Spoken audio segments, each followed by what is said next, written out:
Jungle.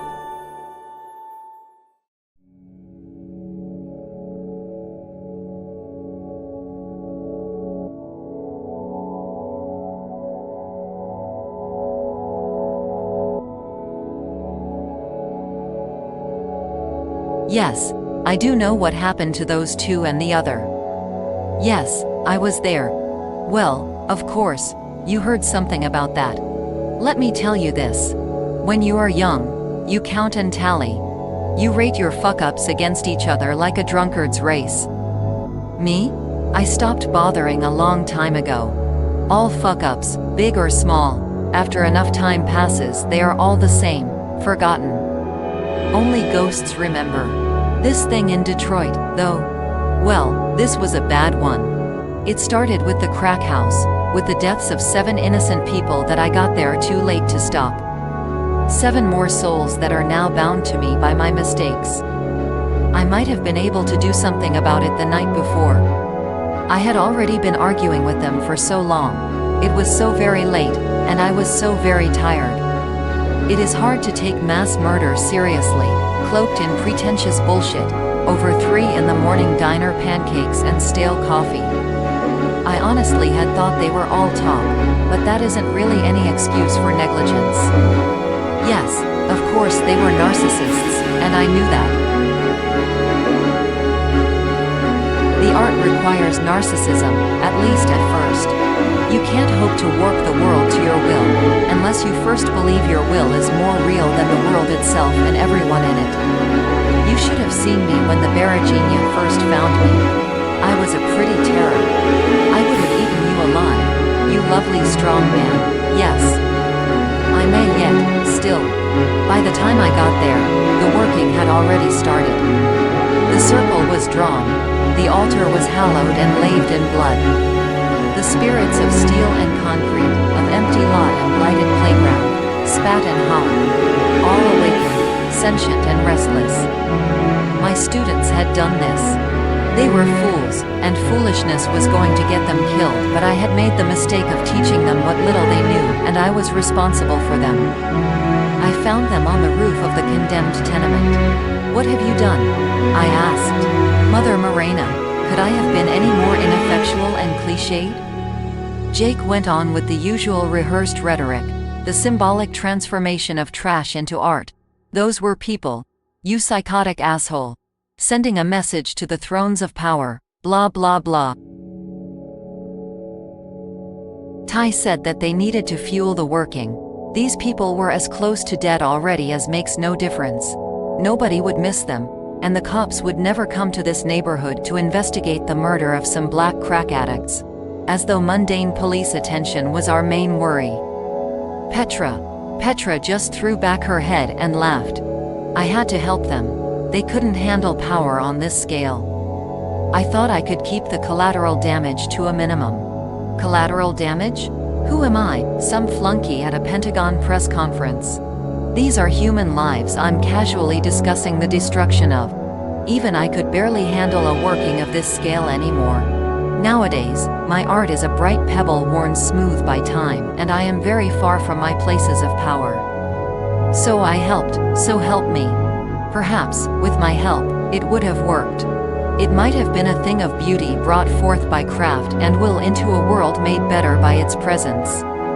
It might have shouted a truth that shook the halls of the mighty, and brought presidents and kings weeping to their knees.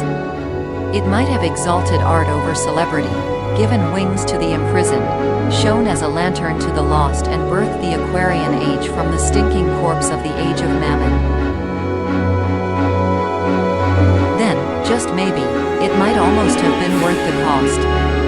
Now, what Ty was too stupid to realize, was that when people find that the authorities won't help them, they help themselves. Some gang claimed that house, the drugs, and the addicts in it, and they had sent their soldiers to avenge this invasion. Kids really, 3 of them, probably 13 to 15 years old. Although I was the same age when father dressed me in boys' clothes, the Lord's men put a spear in my hand for the first time, and I marched to avenge some similar insult.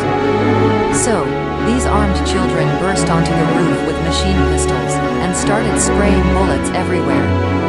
They couldn't possibly have hit me, of course, and it's probably dumb luck they hit anybody, but Jake took a bullet in his leg. I charmed one of them to sleep, as soon as I had my wits. I'm a foolish old woman, to let myself be ambushed by children in the first place. Ty fumbled for some petty defense that I had taught him but never got it off. Jake just screamed.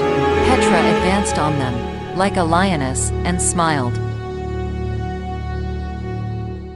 They shot at her, but the bullets just passed through her like she wasn't really there, and of course, in a sense she wasn't. She picked them up one at a time and ripped their bodies apart with her bare hands, their souls feeding the working, now ravenous and insatiable. It was ruined now, of course, all concentration lost and far too much blood spilled. It escaped into the sky and came crashing down in the city. I imagine there were hundreds killed. Then the air grew greasy and heavy, pregnant with power, and, just like that, the giants were summoned forth.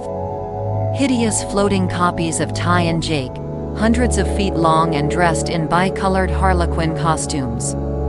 They were grotesque, absurd human parade balloons with the minds of infants, and of course that ridiculous catchphrase was emblazoned on the sky in the color of dried blood. A farce skimmed from the idle thoughts of undisciplined minds. This wasn't just a senseless waste of human life. It was trite. It was a perversion of the art. It was gauche. Jake, of course, claimed that it was a victory, that this clumsy and hideous mess was actually his plan all along. It was an ironic commentary on the ultimate uselessness of art for revolutionary means or some bullshit. Jake would never tally his fuck-ups. He always just simply redefined each one as a triumph. Such a simple strategy, to claim every failure as a victory. Too bad you need to be a monstrous idiot to pull it off. Ty shrugged and said, mistakes were made. As though this wasn't anything he did, just something that happened. As though there wouldn't be a price. I told you I have stopped keeping score, but this was a monstrous fuck-up. So, I undid it. Yes, I imagine you'd like to know how. Your people would love a way to just unmake messes like this, wouldn't you? Well, I'll give you a hint, because you are my favorite great-great-something great-grandson. God is a critic, and she hates bad art. Nothing in my art is without cost. Of course, all of those that died are still dead. I imagine there was a train accident or gas main explosion or terrorist attack or something instead. The ghosts are still mine. Jake still got shot somehow. He doesn't remember though, because I took care of him and Ty after. They may, with therapy, eventually be able to talk, feed themselves and wipe their own asses again. They are young yet. Who knows? If he could, I'm sure Jake would claim this as his victory too. That was the last of my power for a while. I think. I'll need to save what I have left just to stay alive, for 100 years at least. Drink your tea, now, if you want me to read the leaves.